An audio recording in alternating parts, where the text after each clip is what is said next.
নমস্কাৰ, মোৰ চেনেলৰ অন্য এটি ভিডিঅ'লৈ সকলোকে স্বাগতম জনাইছোঁ। আজি মই ফুচকা ৰেচিপি লৈ আহিছোঁ। ফুচকা ৰেচিপি বনাবলৈ প্ৰথমে মই তেতেলীখিনি পানীত এনেকৈ 10 মিনিট সময় তিয়াই থৈছোঁ। 10 মিনিট সময়ৰ পিছত অন্য এটা পাত্ৰত তিয়াই থোৱা তেতেলীখিনি এনেদৰে বাকি দিলোঁ। 10 মিনিট সময়ৰ পিছত আকৌ সেই তেতেলী পানীখিনিত এনেদৰে ঠাণ্ডা পানী অকণমান দি দিলোঁ।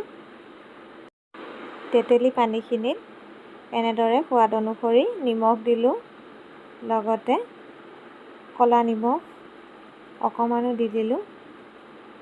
ক'লা নিমখ দিলে টেষ্টটো ভাল হয়, লগতে খাবলৈও ভাল লাগে। আৰু চাট মছলা দি দিলোঁ। চাট মছলা দিলে সোৱাদটো আৰু বাঢ়ে। চাট মছলাৰ লগতে ধনিয়া গুড়ি অকণমান দি দিছোঁ। ধনিয়া গুড়ি দিলেও তেতেলী পানীখিনি বৰ ভাল লাগে খাই, সেইকাৰণে ধনিয়া গুড়ি অকণমান দিলোঁ। আৰু যদিহে জ্বলা খাই ভাল পায় তে আপোনালোকে অকণমান জলকীয়া গুড়িও এড কৰিব পাৰে। মোৰ অকণমান জ্বলা ভাল লাগে কাৰণে মই জলকীয়া গুড়ি অকণমান দি দিছোঁ। তেতেলী পানীখিনিত কাটি থোৱা জলকীয়া অকণমানৰ লগতে পুদিনা পাত দি দিলোঁ। এতিয়া আমাৰ এই ফুচকাৰ লগত খোৱা তেতেলী পানী তৈয়াৰ হৈ গ'ল। তাৰপিছত আমি এতিয়া ফুচকাৰ বাবে আলু পিটিকা বনাই ল'ম। সেইবাবে মই আলুখিনি সিজাই ল'লোঁ।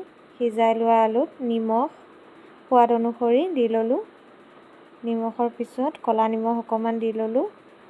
ক'লা নিমখ আলু পিটিকাটো দিলে ভাল হয় খাবলৈ। তাৰ লগত আকৌ চাট মছলা অকণমান আলু পিটিকাত দিলোঁ। তাৰ লগতে জলকীয়া আৰু ভাজি থোৱা বুট অকণমান তাতে মিলাই দিলোঁ। পিটিকাটো সোৱাদ হয়, লগতে জলকীয়া অকণমানো দিলোঁ আৰু পুদিনা পাত অকণমানো দি দিলোঁ। লগতে পিঁয়াজ সৰু সৰুকৈ কাটি পিটিকাত দি দিছোঁ। টেষ্টটো ভাল হয়, খাবলৈও ভাল লাগে। এতিয়া এই ধুনীয়াকৈ আলুখিনি পিটিকা বনাই ল'ম।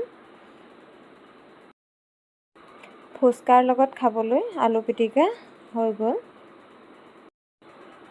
এয়া ফুচকা পাপৰ, বজাৰত পোৱা যায়। ফুচকা পাপৰ বুলি ক'লে বজাৰত বিচাৰি পোৱা যায়। এই ফুচকা পাপৰটোৰে অতি কম সময়তে সহজে ফুচকা বনাই খাব পাৰি, সেইকাৰণে মই এই পাপৰটোৰেই খাওঁ। এতিয়া তেলত দি এনেকৈ ফুচকা পাপৰকেইটা ভাজি ল'লোঁ। চাওকচোন কি ধুনীয়াকৈ ফুলি উঠিছে ফুচকা পাপৰকেইটা। এনেকৈ অতি কম সময়তে আমি ঘৰতে ফুচকা বনাব পাৰোঁ।